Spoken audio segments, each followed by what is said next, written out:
If you saw Stranger Things and thought, that was great, but what would make this better is a little bit of incest and violence against children, I have got the movie for you. So let's talk about it.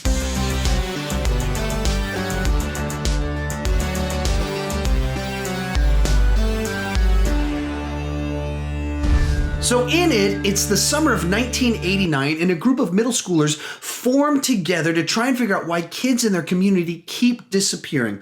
Along the way, they discover that there's an evil that's been around longer and is far more evil than they could have possibly imagined. That guy right up there. So anyway, I've never read the book. I didn't see the previous miniseries. I didn't even see very many trailers for this. So I went in with a fairly clean slate. I hadn't gone in with huge anticipation, and I had a pretty good time with the movie. I enjoyed it a good bit. So let's talk about the good. The best thing about this movie that everyone almost certainly is going to be talking about is just the chemistry, the relationship, and the acting from the kids. Anytime you have movies based on kid actors, especially a group of them, you get a little bit nervous because child actors are a very mixed bag with limited results most of the time. And here, very much like the TV show Stranger Things, the chemistry works. You believe these kids. It is just rock solid. They feel like people you know, conversations you've had, even just like distinct weird nuance, distinct quirks and nuances of each of them just reminded me of people. Like there's one kid that just keeps talking and running his mouth, even in situations where it's inappropriate. And it's not that he's really a jerk.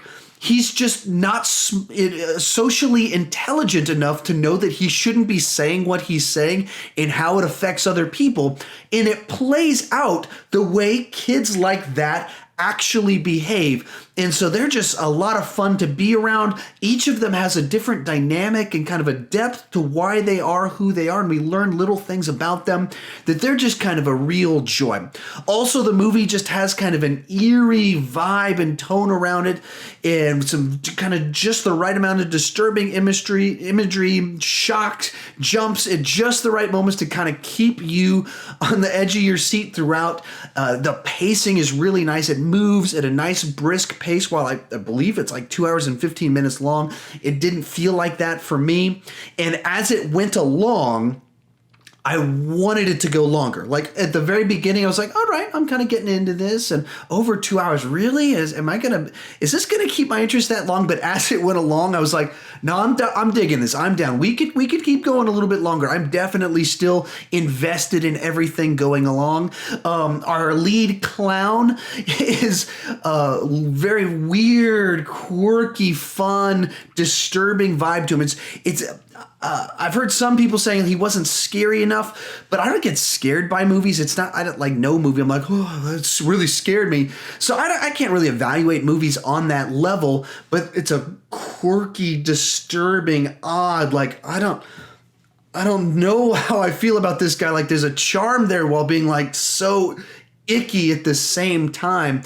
And there's a lot of things like in this movie that I think that's kind of the level it works on, because you have the absurdness of this clown, and then so much of what is really terrifying in it are the humans that are just very real people. And so these two things kind of go side by side, where kind of a fear is a theme throughout this, and you're afraid of bullies, of some of the parents, of paranoia, and fear runs throughout the whole thing and kind of drives the themes of it that you feel that throughout the whole movie. And the movie's set in 1989, and I really appreciated that the 80s wasn't overcooked.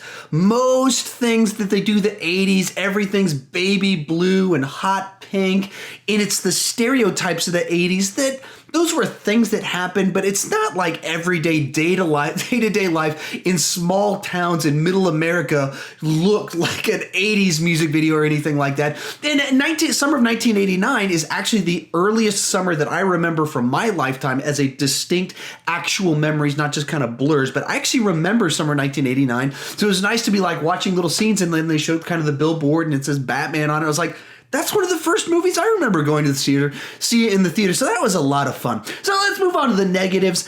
And kind of the key negative here, I think, is that some of the stuff that's meant to be scary and disturbing and shocking imagery just kind of comes off cheesy. that it kind of comes off. And you see it and you go, oh, I'm looking at a special effect. And so that kind of pulled me out at certain times that you really needed to be invested and you needed to be like, whoa, that's freaky, that's crazy. And you're like, what am I looking at right now? All right. And that was kind of bothering because there were so many that were so good and just odd, creepy, weird stuff going on. And then certain ones, most related directly to Pennywise, you just saw it and you went, too far. Maybe kept him a little bit more in the shadows, keep it less defined, and not so in your face. I'm looking at a special effect. I think that would have helped them out the movie a good bit.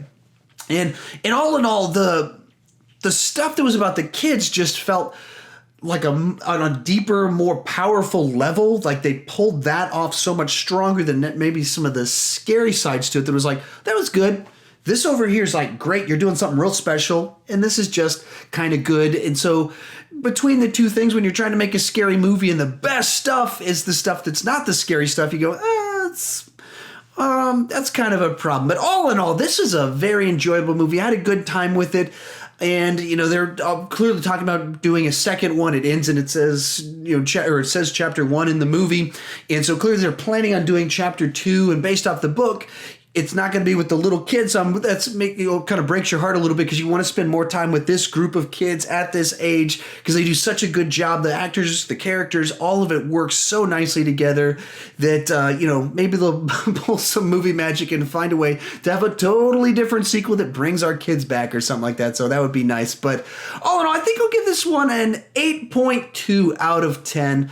It's definitely one that I think worked nicely in the theater as well, just because a couple times people in this theater and just adds a nice ambiance of it. So see it this weekend, see it with a nice full crowd of people freaking out over scary clowns in the sewers and stuff like that. But if I'm being honest, it's not like a mind-blowing, wow, that's an amazing movie. It very much reminded me of Stranger Things for good reason. There's a reason these two things are very similar in kind of tones, natures, and vibes of the ambiance that they're going for, even both being set in the 80s since they moved the time frame of the book to the 80s, or the story to the 80s. So that's kind of where I would fall on this one. But how about you? What did you think about it? And when you tell me what you thought about it, let me know if you've read the book or seen the miniseries. Kind of know your background on it. Gives a little flavor to where you're coming from. Also, if you're new to my channel, please consider clicking that subscribe button. I do movie reviews, ranking videos, but the key thing is I don't want to just talk about movies. I want to talk about movies with you. So let's get a lively discussion down below. Hear what everybody thinks about it. And as always, thank you so much for watching.